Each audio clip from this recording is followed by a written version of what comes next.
Hello everyone, welcome to Pakavishishta YouTube channel. ಎಲ್ಲರಿಗೂ ನಮಸ್ಕಾರ. ಇವತ್ತು ನಾನು ಪ್ಲೇನ್ ಕುಷ್ಕ ಯಾವ ರೀತಿ ಮಾಡೋದು ಅಂತ ತೋರಿಸ್ತಾ ಇದ್ದೀನಿ. ರುಚಿ ತುಂಬಾ ಚೆನ್ನಾಗಿರುತ್ತೆ, ಮನೇಲಿ ಎಲ್ಲರೂ ಕೂಡ ಇಷ್ಟಪಡ್ತಾರೆ, ಆ ರೀತಿಯಾಗಿರುತ್ತೆ. ಇದಕ್ಕೆ ಏನೆಲ್ಲ ಪದಾರ್ಥಗಳು ಬೇಕು ಅಂತ ನೋಡ್ಕೊಂಬರೋಣ. ಮೊದಲಿಗೆ ನಾನು ಒಂದು ಕಪ್ಪಲ್ಲಿ ಅರ್ಧ ಕಪ್ಪಷ್ಟು ರೈಸ್ ಮತ್ತು ಅರ್ಧ ಕಪ್ಪಷ್ಟು ಬಾಸ್ಮತಿ ಅಕ್ಕಿ ತೊಗೊಂಡಿದ್ದೀನಿ. ನೀವು ಬರೀ ಬಾಸ್ಮತಿ ಅಕ್ಕಿ ತೊಗೋಬೋದು ಅಥವಾ ಬರೀ ರೈಸ್ನೇ ತೊಗೋಬೋದು, ಯಾವ ರೀತಿ ಆದರೂ ಮಾಡ್ಬೋದು. ನಾನು ಈ ಅಕ್ಕಿನ 2 ಟೈಮ್ಸ್ ವಾಶ್ ಮಾಡಿಕೊಂಡು ಸ್ವಲ್ಪ ನೀರಲ್ಲಿ ನೆನೆ ಇಡ್ತೀನಿ. ಇವಾಗ ನಾನಿಲ್ಲಿ 4 ಪೀಸ್ ಚಕ್ಕೆ, 4-5 ಪೀಸ್ ಲವಂಗ, 2 ಪೀಸ್ ಏಲಕ್ಕಿ ಮತ್ತು 2 ಪೀಸ್ ಚಕ್ರ ಮೊಗ್ಗು ತೊಗೊಂಡಿದ್ದೀನಿ. 2 to 3 ಟೇಬಲ್ ಸ್ಪೂನಷ್ಟು ಶುಂಠಿ ಬೆಳ್ಳುಳ್ಳಿ ಪೇಸ್ಟು, 2 ಟೇಬಲ್ ಸ್ಪೂನಷ್ಟು ಗರಂ ಮಸಾಲ ಪೌಡರ್ ತೊಗೊಂಡಿದ್ದೀನಿ. 3 ಈರುಳ್ಳಿನ ನಾನು ಉದ್ದುದ್ದವಾಗಿ ಹೆಚ್ಕೊಂಡು ಇಟ್ಕೊಂಡಿದ್ದೀನಿ. ಆನಂತರ 2 ಟೊಮೊಟೊನ ನಾನು ಸಣ್ಣದಾಗಿ ಹೆಚ್ಕೊಂಡಿಟ್ಕೊಂಡಿದ್ದೀನಿ. ಅರ್ಧ ಕಟ್ಟಷ್ಟು ಪುದೀನಾನ ಸಣ್ಣದಾಗಿ ಹೆಚ್ಕೊಂಡಿಟ್ಕೊಂಡಿದ್ದೀನಿ. 4-5 ಹಸಿಮೆಣ್ಸಿನ್ಕಾಯಿನ ಉದ್ದುದ್ದವಾಗಿ ಈ ರೀತಿಯಾಗಿ ಹೆಚ್ಕೊಂಡಿಟ್ಕೊಂಡಿದ್ದೀನಿ. ಸಣ್ಣ ಬೌಲಲ್ಲಿ ಮೊಸರು ತೊಗೊಂಡಿದ್ದೀನಿ. ಈಗ ನಾನು ಕುಕ್ಕರಿಗೆ 5 to 6 ಟೇಬಲ್ ಸ್ಪೂನಷ್ಟು ಎಣ್ಣೆ ಹಾಕ್ತಾಯಿದ್ದೀನಿ. ಎಣ್ಣೆ ಚೆನ್ನಾಗಿ ಹಾಕಬೇಕಿದ್ದಕ್ಕೆ, ಆವಾಗ ರುಚಿ ಬರುತ್ತೆ. ಇವಾಗ ನಾನು ಮಸಾಲೆ ಐಟಮ್ಸ್ ಇಟ್ಕೊಂಡಿದ್ದೆನಲ್ಲ, ಏಲಕ್ಕಿ, ಚಕ್ರ ಮೊಗ್ಗು, ಲವಂಗ ಇದೆಲ್ಲ ಹಾಕ್ಬಿಟ್ಟು ಆನಂತರ ಈರುಳ್ಳಿ ಹಾಕ್ತಾಯಿದ್ದೀನಿ. ಈರುಳ್ಳಿನ ನಾವು ಉದ್ದುದ್ದವಾಗೇ ಹೆಚ್ಕೋಬೇಕು. ಎಷ್ಟು ಈರುಳ್ಳಿ ಹಾಕಿದ್ರೂ ಅಷ್ಟು ಚೆನ್ನಾಗಿರುತ್ತೆ. ಈರುಳ್ಳಿನ ಇಂಪಾರ್ಟೆಂಟ್ ಇದಕ್ಕೆ. ಈ ರೀತಿಯಾಗಿ ಉದ್ದುದಕ್ಕೆ ಈರುಳ್ಳಿನ ಹೆಚ್ಕೊಂಡು ಇದನ್ನು ಎಣ್ಣೆಯಲ್ಲಿ ಡೀಪ್ ಫ್ರೈ ಮಾಡ್ಕೊತೀನಿ. ಯಾವ ರೀತಿ ಅಂತ ನಾನು ನಿಮಗೆ ತೋರಿಸ್ತೀನಿ. ಈ ರೀತಿಯಾಗಿ ಇದಿನ್ನೂ ಡೀಪ್ ಫ್ರೈ ಆಗಬೇಕು. ಚೆನ್ನಾಗಿ ಎಣ್ಣೆಯಲ್ಲಿ ಇದನ್ನು ಫ್ರೈ ಮಾಡ್ಕೋಬೇಕು ನಾವು.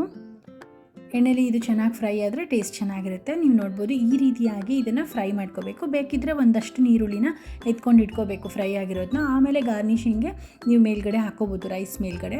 ಆನಂತರ ನಾನಿವಾಗ ಹೆಚ್ಚಿಟ್ಕೊಂಡಿರುವಂಥ ಟೊಮೊಟೊ, ಪುದೀನ ಮತ್ತು ಹಸಿಮೆಣ್ಸಿನ್ಕಾಯಿ ಹಾಕಿದ್ದೀನಿ. ಅದನ್ನೆಲ್ಲ ಚೆನ್ನಾಗಿ ಗುರಾಡ್ಕೋತಾ ಇದ್ದೀನಿ. ಆನಂತರ ನಾನು ಇದಕ್ಕೆ ಶುಂಠಿ ಬೆಳ್ಳುಳ್ಳಿ ಪೇಸ್ಟ್ ಹಾಕ್ತಾಯಿದ್ದೀನಿ.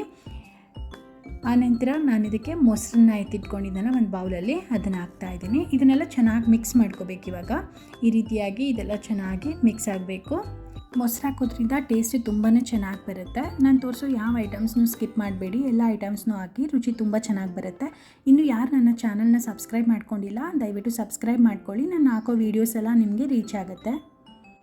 ಈ ರೀತಿಯಾಗಿ ಚೆನ್ನಾಗಿ ಮಿಕ್ಸ್ ಮಾಡ್ಕೊಂಡಾದಮೇಲೆ ನಾನು ಇದಕ್ಕೆ ಒಂದು ಅರ್ಧ ಟೇಬಲ್ ಸ್ಪೂನಷ್ಟು ಖಾರದ ಪುಡಿ ಹಾಕ್ತಾಯಿದ್ದೀನಿ. ಕುಷ್ಕ ಸ್ವಲ್ಪ ಖಾರವಾಗಿರಬೇಕು, ಹಾಗಂತ ತುಂಬಾ ಅಲ್ಲ, ಕರೆಕ್ಟಾಗಿ ಹಾಕಬೇಕು. ನಾನಿವಾಗ ಅಳತೆ ಮಾಡ್ಕೊಂಡಿರುವಂಥ ಲೋಟದಲ್ಲಿ 2 ಲೋಟದಷ್ಟು ನೀರನ್ನು ಹಾಕ್ತಾಯಿದ್ದೀನಿ. ನೀವು ನೋಡ್ಬೋದು, ನೀರನ್ನು ಕರೆಕ್ಟ್ ಪ್ರಮಾಣದಲ್ಲಿ ಹಾಕ್ರಿ. 2 ಲೋಟ ಹಾಕಿದ್ರೆ, 1 ಲೋಟಕ್ಕೆ 2 ಲೋಟ ಹಾಕಿದ್ರೆ ಕರೆಕ್ಟ್ ಆಗುತ್ತೆ. ನಾನಿವಾಗ ಇದೆಲ್ಲ ಚೆನ್ನಾಗಿ ಬೇಯಲಿಕ್ಕೆ ಉಪ್ಪು ಹಾಕ್ತಾಯಿದ್ದೀನಿ. ಉಪ್ಪು ನಿಮ್ಮ ರುಚಿಗೆ ತಕ್ಕಷ್ಟು ಹಾಕೋಬೇಕು. ಇವಾಗ ಇದು ಚೆನ್ನಾಗಿ ಕುದಿಬೇಕು. ಕುದಿಯೋವರೆಗೂ ಒಂದು ಲಿಡ್ನ ಕ್ಲೋಸ್ ಮಾಡಬೇಕು. ಇದು ಚೆನ್ನಾಗಿ ಕುದ್ಮೇಲೆ ಅದಕ್ಕೆ ಗರಂ ಮಸಾಲ ಹಾಕೋಬೇಕು. ಗರಂ ಮಸಾಲ ಹಾಕ್ಕೊಂಡ್ಮೇಲೆ ಅಕ್ಕಿನ ನೆನೆ ಇಟ್ಟಿದ್ವಲ್ಲ, ಆ ಅಕ್ಕಿನ ಹಾಕ್ಬಿಟ್ಟು ಚೆನ್ನಾಗಿ ಗೂರಾಡಬೇಕು. ಅಕ್ಕಿನ ಮುಂಚೆನೇ ನೆನೆ ಇಟ್ಕೊಳ್ಳೋದ್ರಿಂದ ಅನ್ನ ಸ್ಮೂತಾಗಿ ಆಗುತ್ತೆ, ಅದಕ್ಕೋಸ್ಕರ ಅಕ್ಕಿನ ನೆನೆ ಇಡೋದು. ಇವಾಗ ಇದೆಲ್ಲ ಹಾಕಿದ್ದೀನಿ, ಇಂಗ್ರೀಡಿಯೆಂಟ್ಸ್ ಪ್ರತಿಯೊಂದು ಹಾಕಿದ್ದೀನಿ. ಇವಾಗ ಇದನ್ನು ಚೆನ್ನಾಗಿ ಒಂದು ಸತಿ ಸ್ಟಿರ್ ಮಾಡಿ ಕುಕ್ಕರ್ ಲಿಡ್ ಕ್ಲೋಸ್ ಮಾಡಿ 1 ವಿಷಲ್ ಕೂಗಿಸ್ಕೊಂಡ್ರೆ ಸಾಕು, ಚೆನ್ನಾಗಾಗಿರುತ್ತೆ.